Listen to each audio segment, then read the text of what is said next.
Five.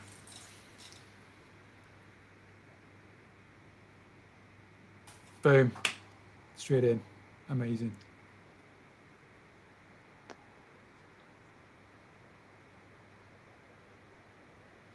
Okay, guys, so welcome to tonight's show. We are unexpectedly live with Harvey, aka Mr. Colitis Stoma. You can find him on Instagram. He has saved the day for my live show, as unfortunately our scheduled guest has had a serious accident and is in hospital. And we wish her all the best and hopefully has a speedy recovery and no long-term damage. And we will speak to Pops whenever she gets out of hospital and is up to come in on the show.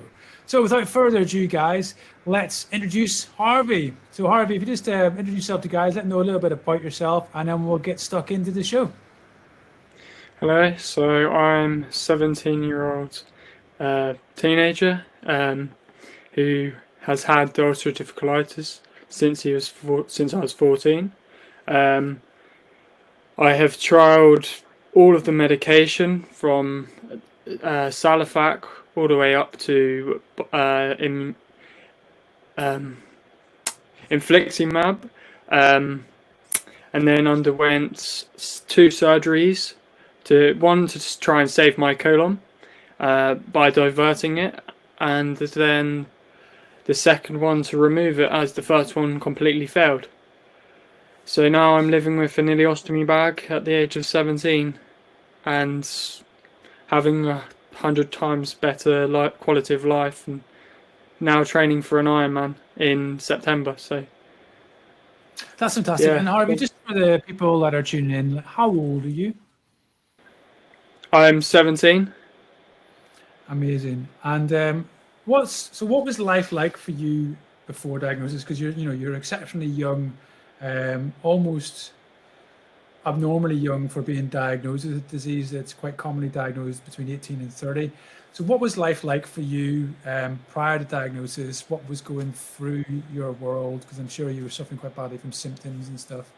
Do you mind just delving into that for me? Yeah. So since birth, I've always had asthma, eczema, and hay fever. The terrific three, not terrific three, demon three, where multiple autoimmune diseases come out of the immunosuppressive nature of those conditions, and I've always, since about the age of 13, I started noticing changes in my bowel habits, and then I questioned it and kept on questioning it, and then all of a sudden I started having about a month of bloody stools out of completely nowhere, and the doctor said to me, you'll have to go for a colonoscopy. And you're like, oh, what's a colonoscopy, being 14 and not heard of any of these terms before. And wow, 14. then on, yeah, it's kind of taken off from there. I had a positive diagnosis of ulcerative colitis, which I was kind of glad of, that it wasn't Crohn's, and in some ways I believe that Crohn's is more severe because it can affect a greater portion of the digestive system.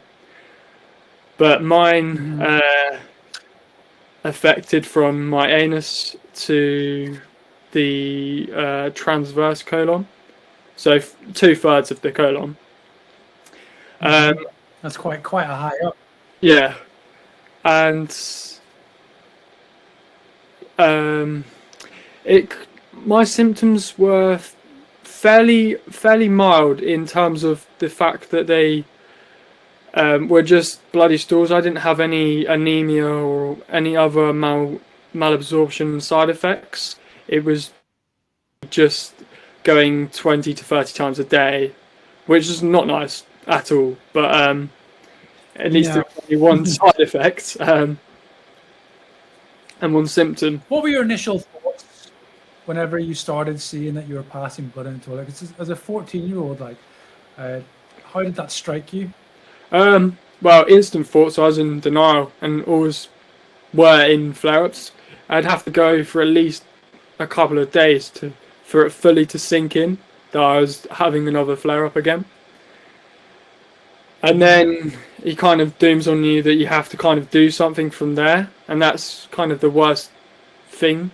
Trying to work out what the best strategy is and worrying, and the anxiety associated with the hospital and all the bad memories that you've had already with the diagnosis processes to having possible other treatments and having to look at the other long list of side effects from the drugs and all sorts.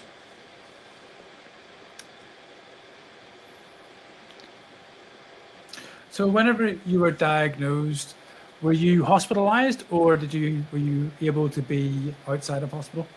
So I wasn't hospitalized.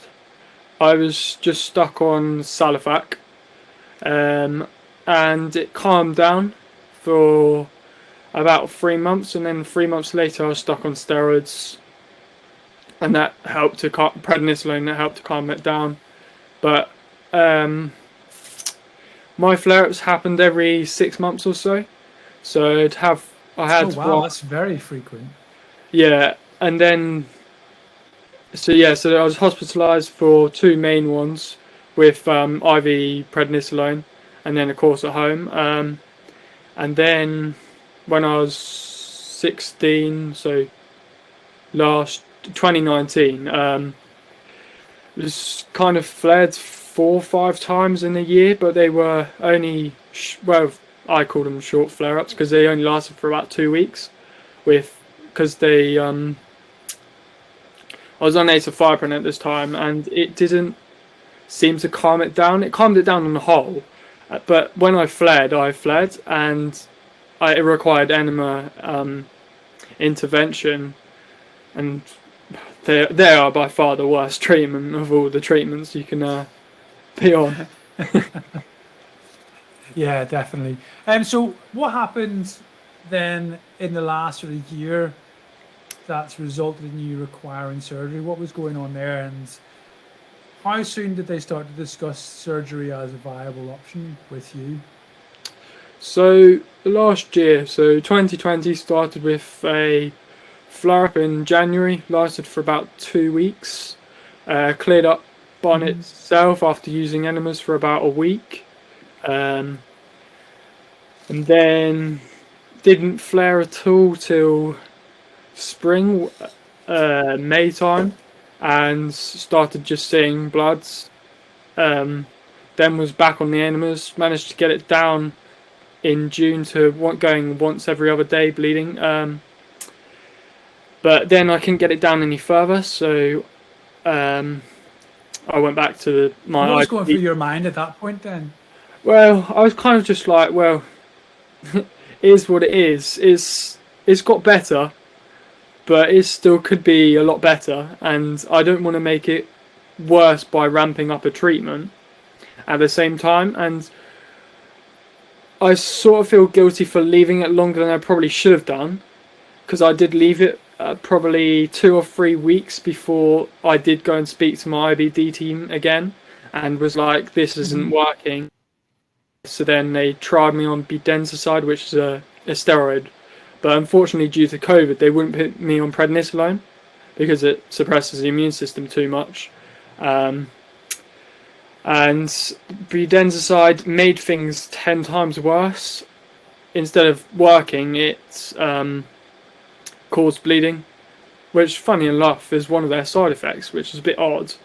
Like, why would you make a drug that's supposed to prevent it? But hey-ho. And then the pain got so bad that in July, end of July, start of August, I went to hospital, and I was trialled on hydrocortisone steroids to try and calm it down, because I just thought it was a normal flare-up, just a really bad one. Tried that for 3 days, then had a flexi sigmoidoscope with gas and air, which was horrible because I was put had a general for my colonoscopy when I was diagnosed. So not a nice experience. And then was trialed on infliximab for 3 days, but that made my intestine was so raw and diseased at that point, it didn't make an impact at all. And because infliximab is called the wonder drug, as the doctors and nurses call it, but it only has it has an 80% success rate, and 20% when you're feeling ill seems more than 20%. And I was being rather pessimistic at the time and was like, surgery is coming closer and closer. But this was over the weekend, and I discussed quickly with my consultant that I wanted surgery because I knew things weren't going to work. And she was like, we'll talk about it on Monday. Sunday, I was getting so bad that I was signing papers to say that I was going to have emergency surgery if things didn't improve. And luckily, I managed to wait it out till the Monday morning, where the surgeon came round, said he was going to do a subtotal colectomy at first, but then he changed his mind because of my age and not ticking the severe flare-up criteria, as he called it, which is like having anemia, having a megatoxic colon. But then I said, I'm having bleeding and it's causing a lot of pain. And he was just like, well, this is what I'm doing. And if you want something done, this is what I'm going to do. And I was just like, well, I want something done. Might as well just take that option. So I took the option and had the surgery, kind of recovered. Next couple of days in the hospital, doing well for myself. Then developed an ileus, where the small intestine stops working, common side effect of bowel surgery when they fiddle with it. And then I just kept on eating and stuff. The problem with the ileus is you either pass it or you don't, and you have to throw it up. And I threw up like 2.5 litres in the space of about 20 minutes, which is quite relieving. But and then did you end up with an NG tube or anything? No, I didn't have an NG tube that time. Then went home, was discharged on the Tuesday the following week. Went home for 3 days. The periostasis of the gut was still intact, which progressively made my condition worse, causing a lot of pain, discomfort, going 20 to 30 times a day, even though I didn't have a working colon, was a rather weird experience and a very painful one, to say the least. Waking like 5 or 6 times in the night, so not comfortable at all. Went back in on the Friday for like regular blood checkup, as they booked it in. And the doctor who saw me first was like, yeah, you need to have surgery, you need to get your colon out. They did the surgery that Sunday. The surgery lasted for 8.5 hours because of the severity of how my colon was. And I bled a lot and all other complications. So, because I bled so much, they couldn't save the first stoma they made, so they had to make a second one. So I have a redundant stoma and I have a working stoma. So it was quite cool. And then went into critical care for 3 days. Was doing well. Got discharged for the ward for about 48 hours. Went back to critical care after I developed a lung infection, a rectal stump blowout, and another ileus. And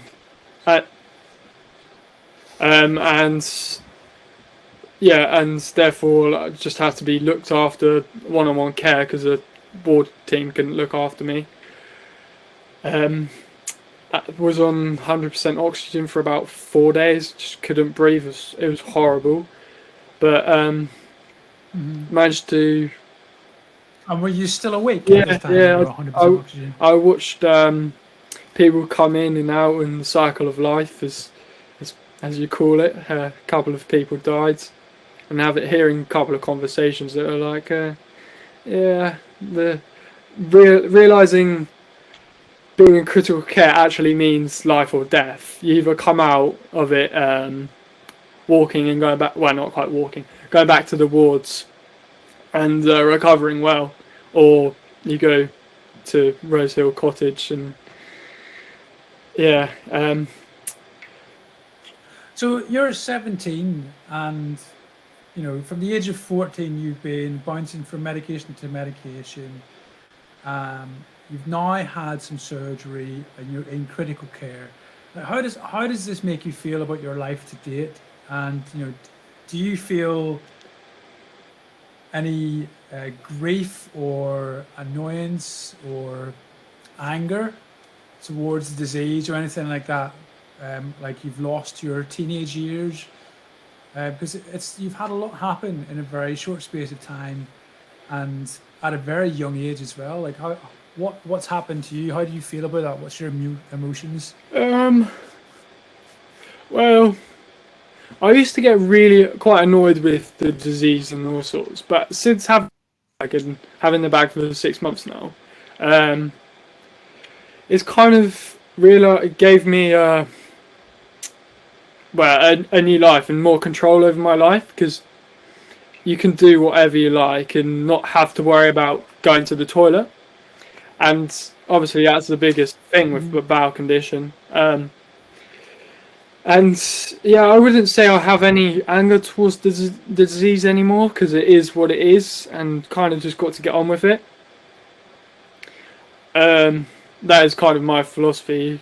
You've given a life, you might as well make the most of it and make the best possible life possible. But I think that's a really good outlook to have. So for you then, what would be your top 3 things to advise someone of your sort of age group? Like say your 14-year-old self, or someone between the ages of 14 and 17. What 3 things would you say have helped you the most, or would be your best top 3 bits of advice? Probably staying fit and healthy, like trying to work out as much as possible, and just keeping your mind focused on one thing that's not on the disease and not on stress related stuff, and not putting too much stress on yourself.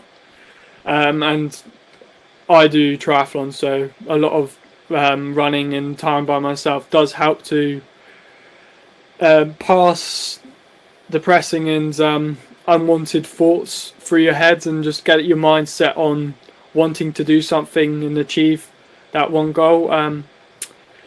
Also, probably listening to music and just calming your nerves and making sure you get rid of much stress as possible, and that can be quite an easy task. You can just listen to one song or whatever. And then the last thing probably would be having a look into surgery and making sure you're aware of surgery, even though you may be diagnosed and just diagnosed. I know it's a really scary thing, and I remember a conversation I had with my psychologist at the time after I got diagnosed, saying that you're a long way off surgery. But looking back, that was only 2.5 years ago, and in reality that's not a very long time.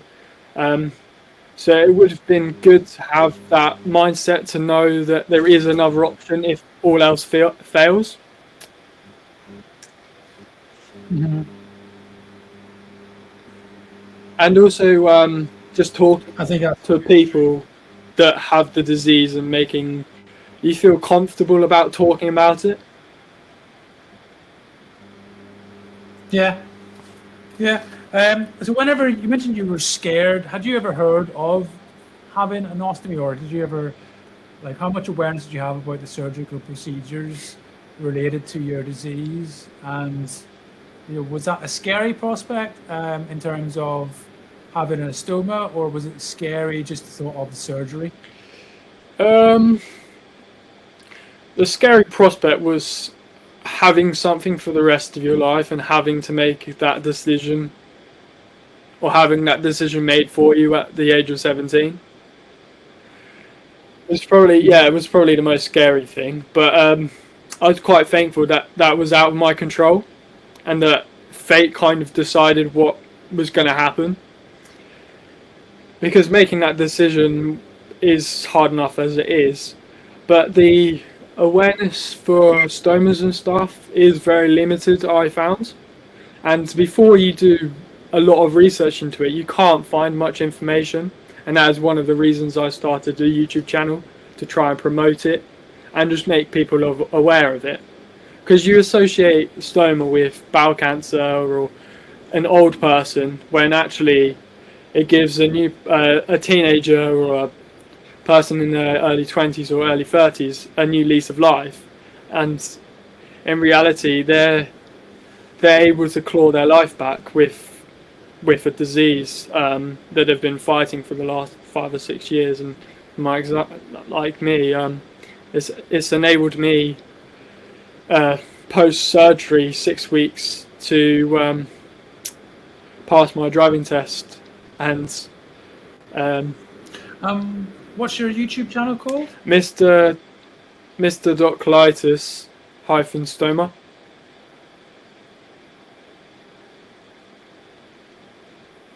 That's amazing. What sort of stuff is it you're talking about on your YouTube channel? What inflammatory bowel disease is, the kind of what the diagnosis is, what the diagnosis processes are, my diagnosis, a bit about myself, and yeah, kind of and I've done a bit of the causes of inflammatory bowel disease as well, because I wrote a A-level project on inflammatory bowel disease and what treatment is the best for treating inflammatory bowel disease. And my conclusions were that in a severe case of disease, like myself, having a flare-up every 6 months, surgery should be the most viable option, as it will give someone a new lease of life. But also making people more aware of having the option of surgery if they want to pursue that. Because obviously the medical doctors are all about treating with medicine rather than cutting you open and removing a body part, when in reality cutting you open and removing the colon might be the best option, or resecting it for Crohn's disease. But it all depends on that. And I found that doctors, well, from personal experience, doctors should treat patients as individuals rather than categorically treat them, which is kind of quite a big part to their treatment. Okay.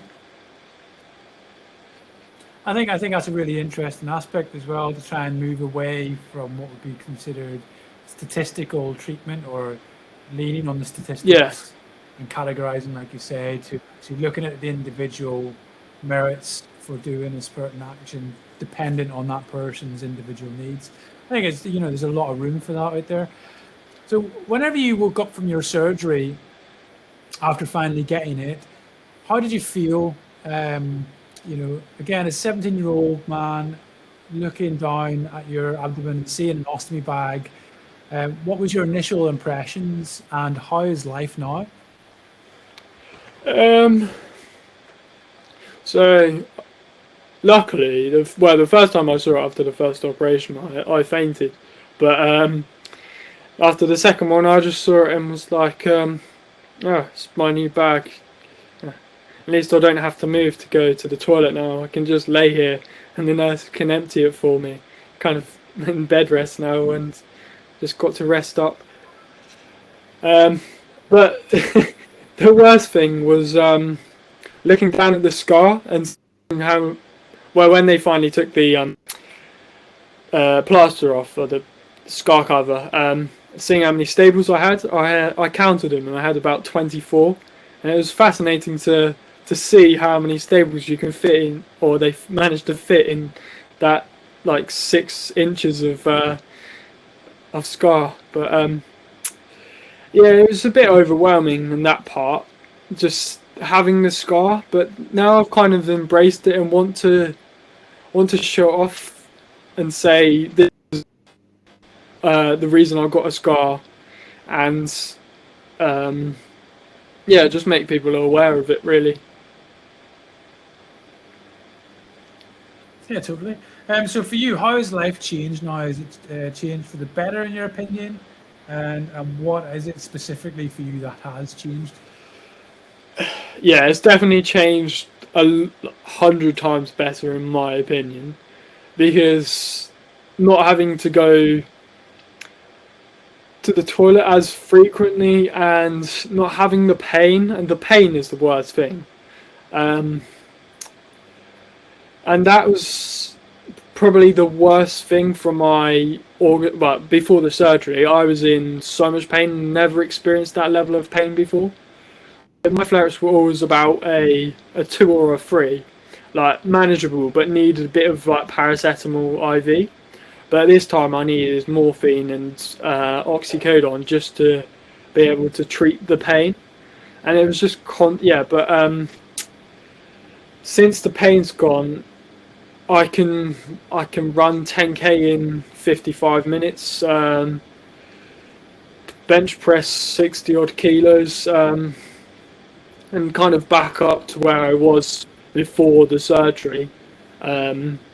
Just building myself up and not having to go to the toilet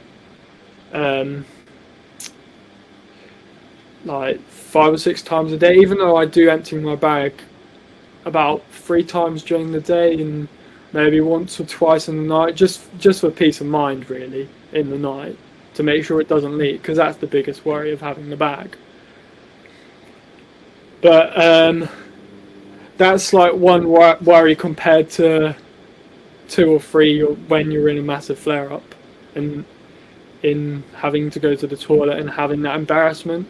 Or now that embarrassment, I feel, has kind of been lifted because I have the solution on me, and I can just show someone that I have the bag and I need to go and empty my bag somewhere, rather than having a really awkward conversation, can I go and use your toilet, when I can show them some proper evidence of it.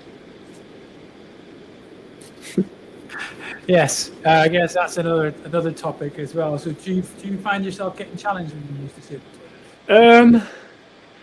So I haven't been out much in the, well, because my surgery happened in August and the lockdown restrictions and all of this in the UK. But before, when I've been into the rare occasion into a disabled toilet, you do get looked out funny, and it's just like, really, what are you staring at? We're in 2020 at the time, like, just inclusive, please. But yeah, I haven't been. How does that make you feel? Well, it kind of just makes you. It made me a bit angry, but then give me the drive to want to educate people, in the sense of just telling them what it is and speaking up about it, which I have done a few times in school and stuff. So when I was diagnosed when I was 14, I talked about why I was off school for a month or so because of the flare-up, but I obviously couldn't go to school because of the embarrassment and all sorts. But I did a talk to about 80 odd people explaining how much weight I lost, which was 20 kilos in a month, with bags of pasta, which I thought was quite amusing, and then putting into perspective into like real life things, and then from there kind of won the charity supporting election. So we supported Crohn's and colitis and raised about £1,000 for them over 2 years or something like that. That's really good. And I tell you what, actually doing the the visual aid to your weight loss, that really Yeah. brought it home, like, because it's surprising how much weight you do lose during a flare, and then whenever you come into the hospital where you're that serious. I mean, I know that I dropped at least 20-25 kilos between whenever I had my bowel removed and getting out of that hospital. I think I went in at about 75, 80 kilograms and came out under 60. And I hadn't been that weight since I was probably about 10 years old. Yeah. And I'm not exactly a heavyweight when it comes to body weight, but that was Yeah, ridiculous. it's just Yeah, it's really interesting that you've done all these things, and I think it's an amazing effort, and it really speaks to who you are as a person. But you mentioned something there about feeling embarrassed about going to school at one point. I'm just wondering what was it that was making you feel embarrassed, and do you feel the same way about that now? And if you were to meet someone, what would you advise them? the embarrassment came from not being at school and not having that presence of school for the month or so, and just kind of having to answer the questions, well, from loads of people. But now, since the surgery, it's kind of, like I said, it's given me the drive to want to educate people, and that was one of the reasons I started my YouTube channel. There is obviously there's loads of channels out there, but teenage channels there isn't that many of, and it would be nice to promote and talk about every aspect of the disease, whether it's exercising to literally going to the toilet, and just comparing stories is another good thing. And but yeah, the embarrassment is definitely gone. And what would you say to someone? So, say you met your alter ego or someone the same age, having similar experiences. How would you explain to them maybe that they don't need to be embarrassed? Like what stuff? What would your advice be to that person? Well, I would advise doing a talk and explaining to people what the condition is, or visually showing them how much weight you've lost, and actually giving them something physical to look at and make them realize that you are really ill or have been really ill, and this is how far you've come.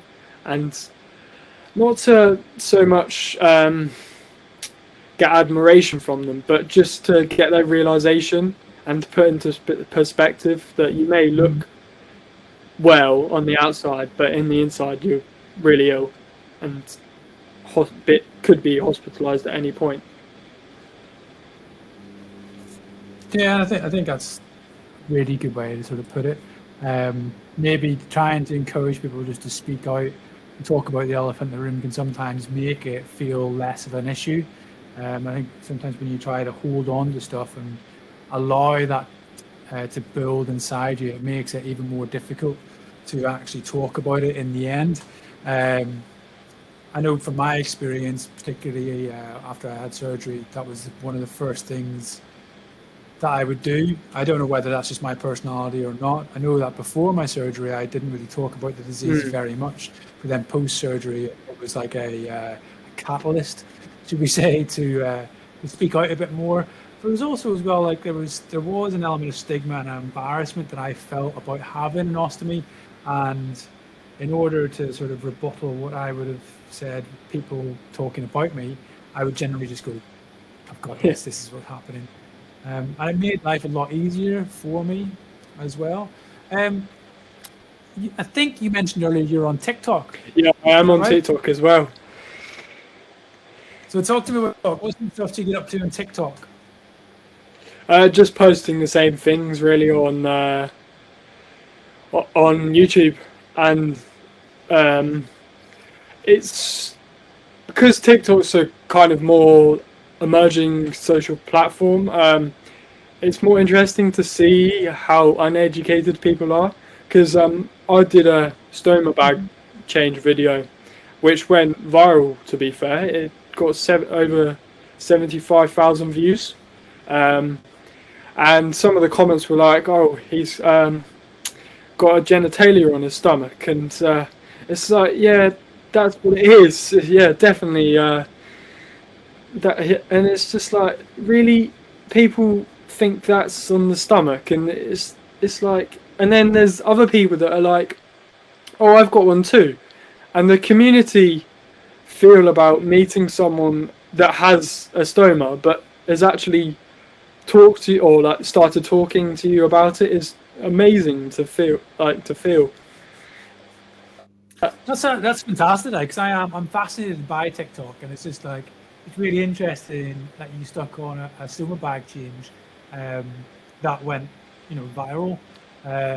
Yeah. Like, what sort of other stuff do you put on there, and like what is it about TikTok for you? Because you're in the age bracket that technically it's made for, although everyone should get on it.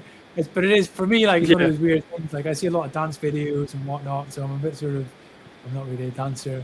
But yeah, it's like, what sort of things do you do on there, and like, what is it about TikTok for you that is so engaging?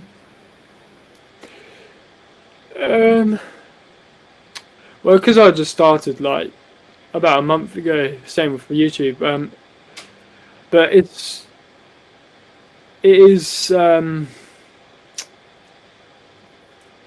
just easier to make the TikToks because they're shorter and you can add music easier, and it's all done on the app rather than having to spend an hour editing a video and then upload it and then wait to get views when there's always going to be people on TikTok 24/7. Like I was looking at the analytics of my channel or my TikTok channel, and 50% are from Australia, and that's because I posted a video at like midnight, and because they saw it, because of the time difference, they saw it and it kind of took off. So it's definitely a different way of promoting it and just getting it out there and just being able to spark conversation with someone is a lot easier, I find. Yeah, for definite. So where can people find you? Like, what's your TikTok handle? Mr. Colitis. Yeah. Mr. Colitis, is that it? Is that the full handle? Okay, that's cool. I'm gonna have to get involved. I'm gonna have to get in there and have a look. So, what is it then, Harvey? What gets you through the difficult days? Because you've had a fair few now. What would you say gets you through?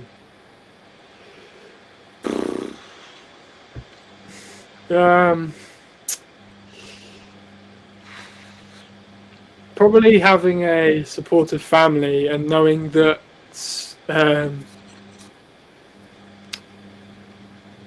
well, because my mum has Crohn's, knowing that she has a bit of an idea of what ulcerative colitis is to play, even though they are two completely different diseases, and obviously not having the experience with ileostomy, as I am like the first one in my family to have one, but just having that that loving care sense, kind of, and just being able to talk to her about poo, basically. Yes, well, it is nice to have that thing in common. Because it can be a very difficult conversation to have. So the fact that you know your mum's kind of going through the same thing, that's got to be a real positive. And yeah, having those support and relationships around are really important, because it can be a very difficult and lonely place, particularly when you're being faced with surgery at the age of 17. I don't know whether you would agree. Do you ever feel like you are cut off from your age group because of the things you're going through? Do you feel that you are able to have a social life, obviously COVID aside, and all this stuff that is really affecting social life right now? For you as a teenager, how has this disease affected your teenage life? I wouldn't say it's affected it that much, to be fair. I have quite supportive mates, and being open about the disease has paid off.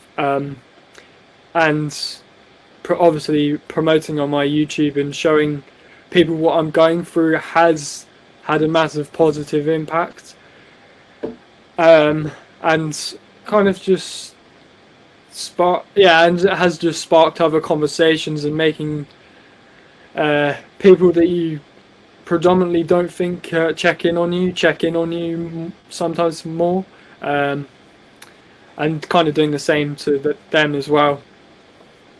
So yeah, the disease hasn't affected it at all really, and in the recent times, of course. That's pretty cool. Because I think was that like as a parent, your kids are always a major concern. So I'm sure your mum, whenever you first got diagnosed with ulcerative colitis, had some serious worries about how much impact this would have on things like school, being able to maintain friendships, sports and stuff. So the fact that you're, out there doing triathlons. Did you do triathlon? When did you get into triathlon? So I got into triathlons when I was about 13, so about a year or so before my diagnosis.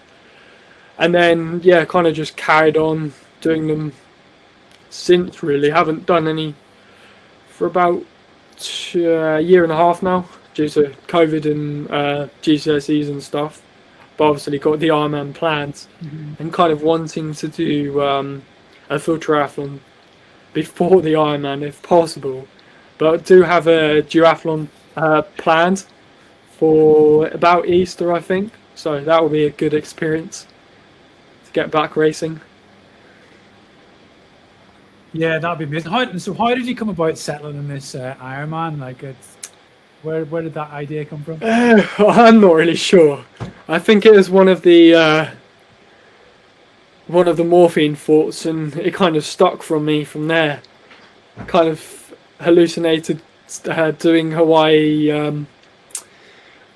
Ironman and wanting to do that, and then talking to our friends that have done an Ironman, and then wanting to do one too, and kind of making a deal with Mum and making sure that she'll do it with me. As we did a marathon last summer, or 28 miles, in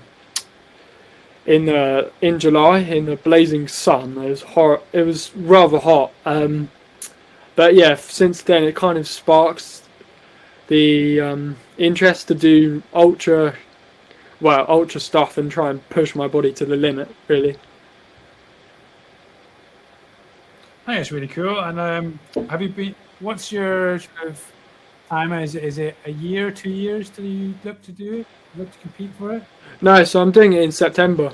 So this year. So I got 6 months. Oh wow! Where are you? Tempe, is it you're doing, or? Pardon?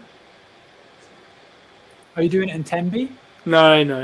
Doing it in Italy. Oh, wow! Amazing. Yeah. Well, if you can get there, that will be exactly. a fantastic. I couldn't think of any. Whereabouts in Italy are you doing?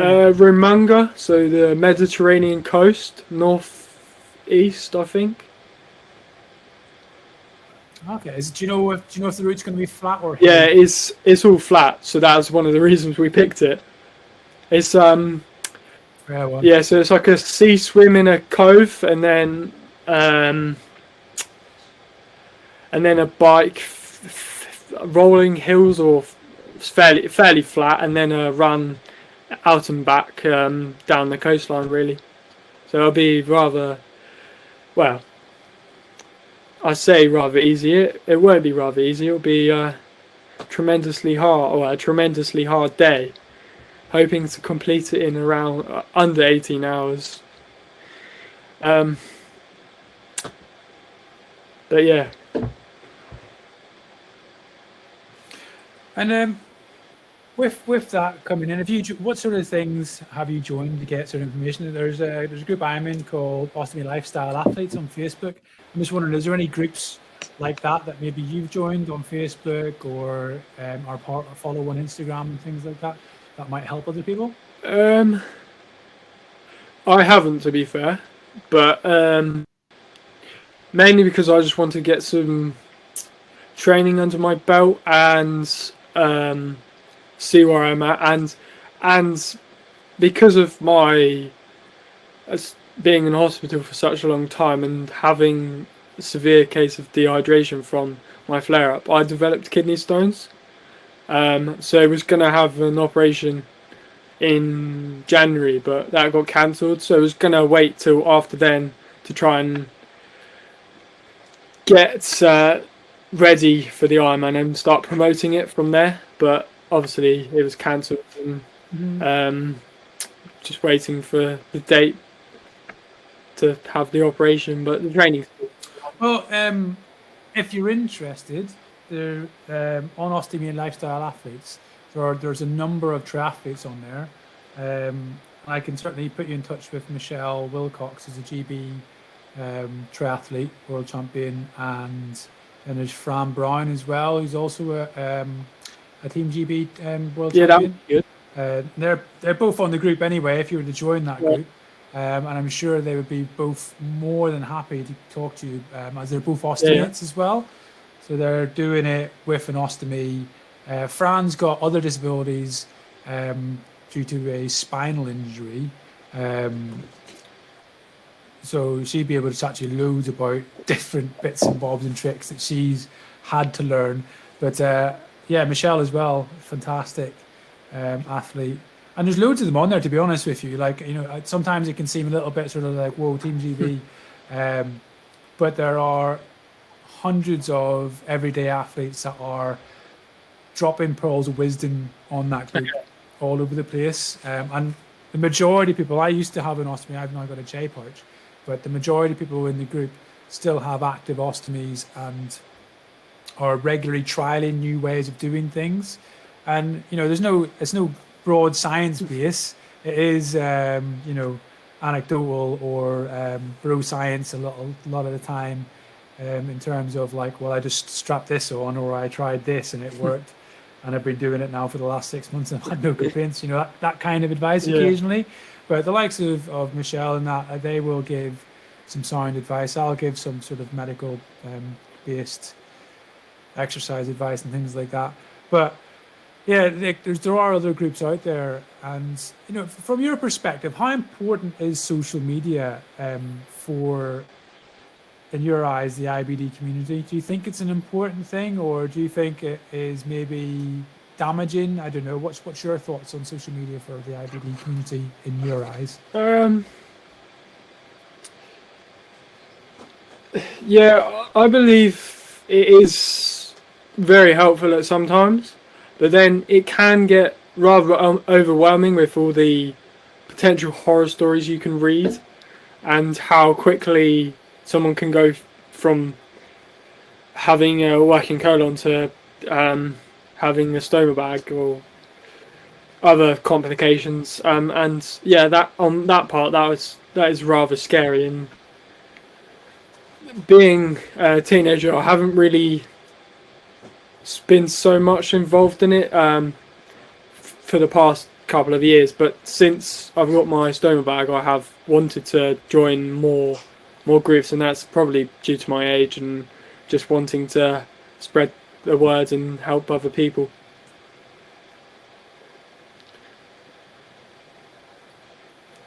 Yeah, I think that's a really positive outlook on that. I got like my own views on social media that it can, like you said, be a double-edged weapon or double-edged sword, in terms of like you can get a lot of negativity. Like you've experienced some negativity on TikTok, but out of all of that negativity, you've experienced a significant amount of positive, and interacting with other people, finding out that you're actually helping other people.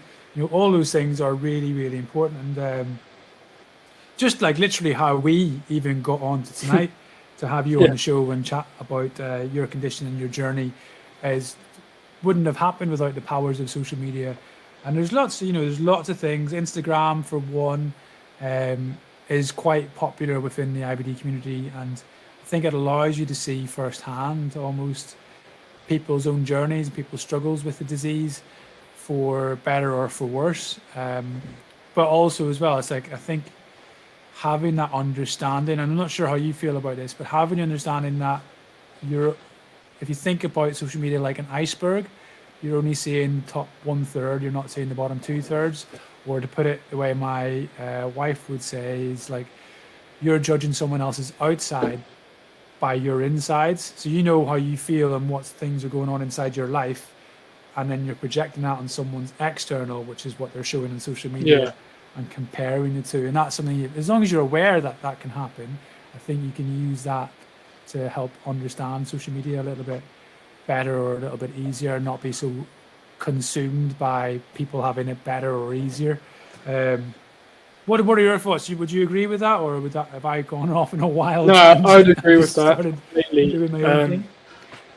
Like you say, it can be used in two ways. Like most things, can be used for the better and can be used for the worse.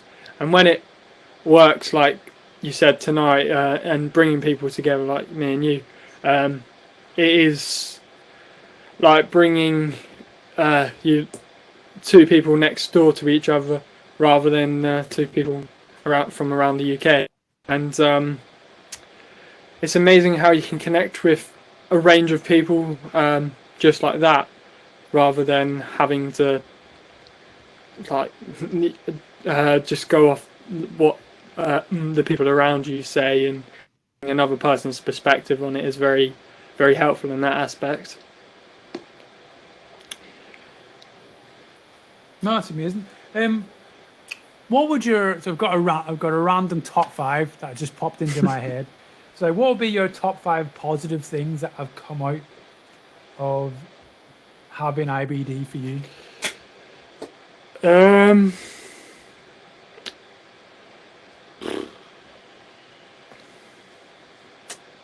Probably the sense of community, and I think I said it when I was 14. Being part of the kind of club or cult, and just feeling like there's other people that are in the exact same position as you are. And second one, knowing that everyone's potentially having a degree of a bad day, and there's better days to come. Third, probably point, being able to overcome challenges and have that positive mindset and positive outlook on things.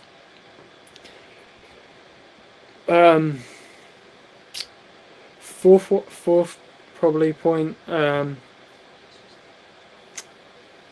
having relationships with different people, and just being able to build a relationship, whether it's through IBD or becoming closer to your family about it.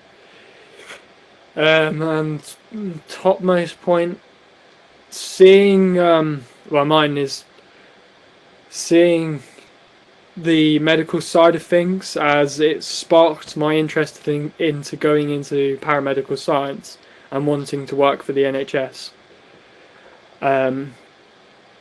Yeah, and that was predominantly, well, sparked when I was 14, and kind of carried it since, but it's been set in stone since August, and wanting to kind of give back to the NHS, because I do feel slightly guilty of all the resources and drugs that were used on me, weirdly, but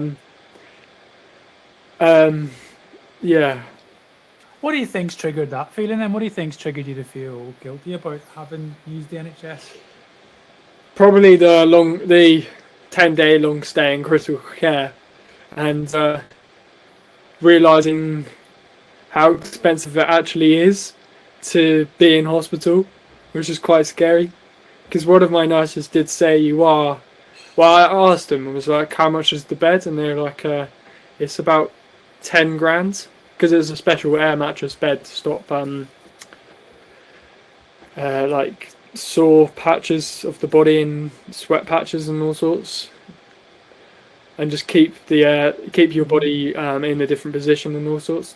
And then and just all the cool machines that are kind of in the hospital that were used on me, kind of just It's like, oh, the resource has been used on me. Why can't it be used on someone else that's maybe more ill than me and on death row rather than?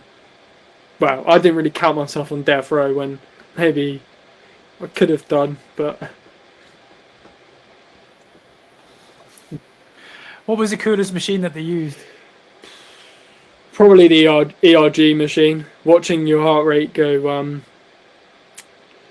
up and down and hearing all the weird noises at like 2 a.m. was cool for the first like 3 nights, and then got a bit annoying after that because it would beep consistently if your heart rate dropped. Totally. Yeah, I could definitely compare with that. Whenever they have to come on and do your observations as well, I think that's a real bummer because it's just like always just seems to be just as you're just getting off the sleep, doesn't it? It's like, oh, we're just gonna. Yeah, stick your arm out. Just need to take your blood pressure, please. And then they always had the squeaky wheel blood pressure machines for me. I was like, oh, Yeah. 2 a.m. in the morning, really? Gonna wake me up for the next like half an hour? I literally just got to sleep because someone next to me stopped screaming. Oh, great, thanks. And just so out of curiosity, how many other teenagers were in the ward with you? None, I don't think. Yeah, What was the closest age person? What was the person who was the closest to I you? think there was about a 29-year-old. So 12 years difference. Oh, so it's not No, terrible, not terrible. but that's still The rest, still well, a the lot. rest of them were about 60, 70 plus, and yeah, yeah. But luckily I was on a gastro ward, so they were all for similar conditions, and the guy next to me had a failed J pouch, so he was with an ileostomy and was awaiting his J pouch to be taken out, which kind of sparked my view on not wanting to get a J pouch, but obviously still sort of wanting to explore that option because I would like. Well, what are your thoughts at the minute? Um, my bag is probably the best option, and I wouldn't mind sticking with it and making it permanent and getting Barbie butt surgery, as they call it. But and that's mainly because I've had one blockage in the 6 months from being at home, but that was potentially caused by the COVID vaccine. So I don't really count that as a proper blockage. And yeah, other than having a few staples needing taken out of my stoma, it's been absolutely fine and wonderful. It's so much better. And yeah, and just being able to go out for like 2 hours without needing the toilet is the biggest thing. And my worry with the J pouch is just having the bad memories come back and being associated with going to the toilet. I don't really want to experience that again. I kind of written that off and would just want to get on with using my bag.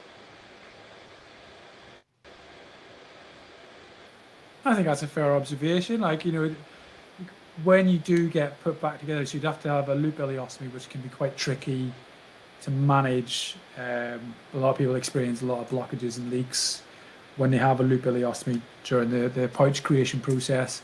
And yeah, you have to relearn a lot of going to the bathroom skills and drills whenever you do get hooked back up. And I can definitely vouch that there's never a solid poo whenever you have a J pouch, because it's just all it is exactly the same virtually that comes out of your stoma, but it comes out of your rectum. But yeah, like I can see that the side to both sides of that argument, and I think it's a fair one to have. And if you're comfortable with an ostomy, there's no reason why you shouldn't retain that, and you obviously are aware that you can live a full and productive life Yeah, with the stoma, and possibly maybe even a more contented one than you would with the J yeah, pouch. potentially. Uh, what would you so we've talked a lot there about surgery and your experience in hospital, well, in particular in this pandemic as well. But what would you say to someone who's maybe on the fringes of surgery, based on your experience? Um, they were concerned about surgery and concerned about going to hospital at 17. What would you say to that person? Well,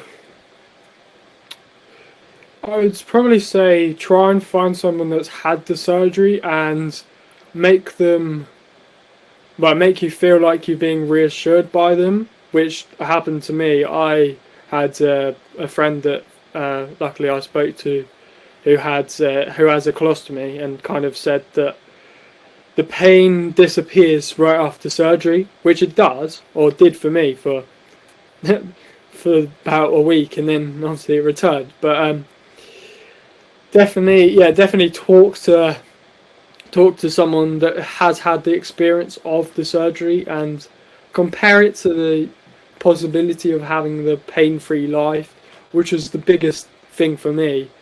Um, but also weigh up the other options if there are any other options, like trialing different biologics, which I didn't do, but I wanted the surgery kind of there and then and wanted a radical thing done.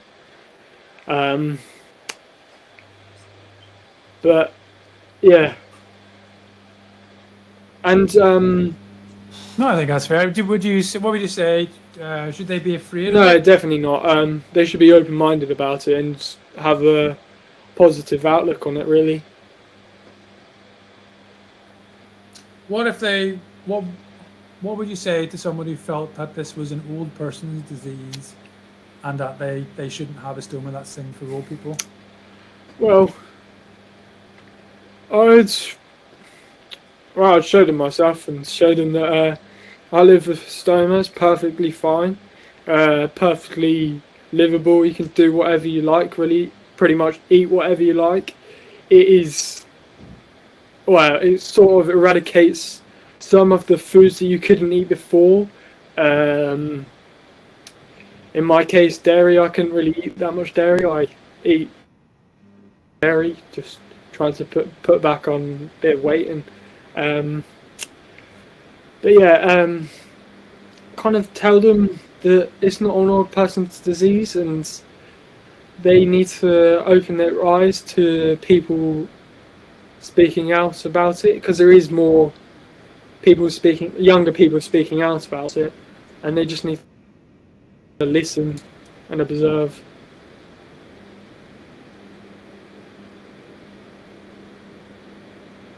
I think that's great.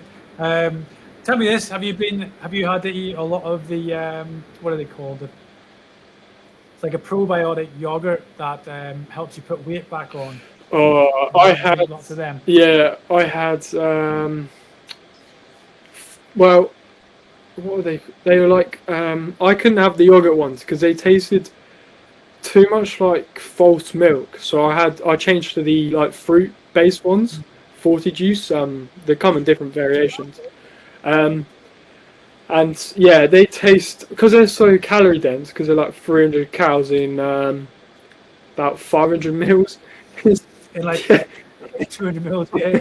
it's ridiculous. But you do feel rather nauseous after a couple of having them. But you know they do benefit, and since losing 30 odd kilos and putting about 17 back on, it does work, and just sticking at it is key.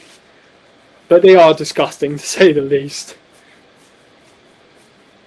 I always thought it was crazy. Like I used to like the strawberry one was the only one that I could consume. But even at that, it was kind of like you're drinking. It was like a Oh, lead weight just hitting your stomach. Like and like going, wow, I am full. yeah, But yeah, like it's a crazy world that you can consume that and literally like in a matter of weeks you can put on so much weight just by consuming these crazy medicalized foods. It blew my mind. I mean, I guess that would probably spur you further into looking into your paramedical Yeah. studies. Well, Is it a paramedic you want to be, or do you like to specialize in gastroenterology, or what do you think? so I quite like the idea of becoming a HEMS paramedic and working on the air ambulance. And kind of just Okay. seeing the severe cases of like everyday life and having that ultimate change and not knowing what's going to happen next, I think would be pretty cool. But obviously, got 3 years of training to go before that and to make that decision. But yeah, I would Yeah. consider specialising into gastro potentially after that, maybe, because it is close to my heart, of course, and would I do have a good insight into it after all. Yeah. Yeah. There's not probably many people out there that can say that they've lived it as well as learned Yeah. it. Well, that brings me to the part of the show that I call the three truths. We talked about it earlier. I'm not sure whether you've been able to prime yourself, but essentially, it's the end of the world as you know it. You're no longer going to exist within it for whatever reason, and everything you've ever created, so your YouTube channel, TikTok's gone. No more Stoma videos going viral. um, it's all disappeared, and you get to leave three truths. I kind of view them as life lessons for the world to learn from. What would your three truths be that you would want the world to learn or live by? First one, and probably most important one, probably set up a campaign saying end the taboo on poo and get people talking about their bad habits more because it does save lives. Second one, probably normalising stoma and making sure that people know that it's not an old person's thing and young people can have them. And third one, making sure there's enough support in hospital for patients, psychological support I'm talking, especially on the weekends, so then they can have a chat about their worries and feelings and anything they're kind of concerned about, just to get off their mind. Because I really found that hospital kind of dies on the weekends. There's weekend staff, they're stretched a lot more, and you have no HCA to kind of be like, oh yeah, can we just have a quick 2 minute chat while you're like changing my bag or doing my bed or something. It would have just been nice to have maybe a group of volunteers, and it is something I'm going to look into, trying to get a support group for hospitals with IBD people and other just people that want to just help out and be a pair of ears to people that are going through a tough time. To be more charitable.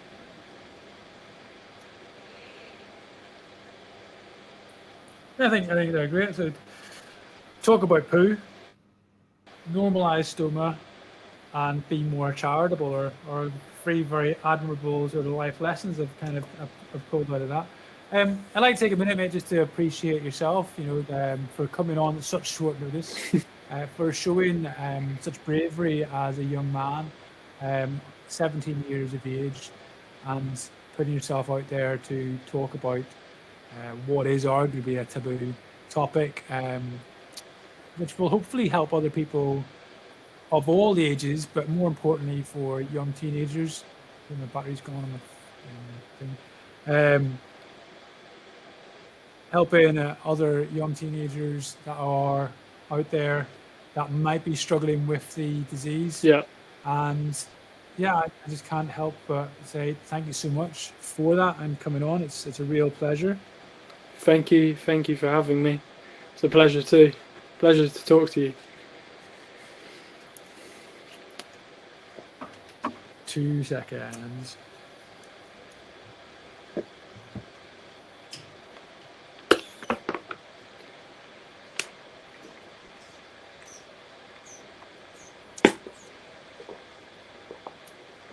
I need to get one of these power things for my camera, so it runs off means instead of batteries. Anyway, yeah. So thank you so much for coming on. It's been fantastic to sit and actually chat with you for the last hour. I think you're a great guy, and yeah, I'm really looking forward to seeing your YouTube channel take off and watch you grow in that space, spreading a bit more of the joy to the world and education into the IBD way of life and how it can be a positive more than it is a negative, and that there's always a way forward. It's really great. So thank you so much for coming on. Thank you. Okay, guys, that's it for tonight's show, and we will catch you on the next one. So bye for now.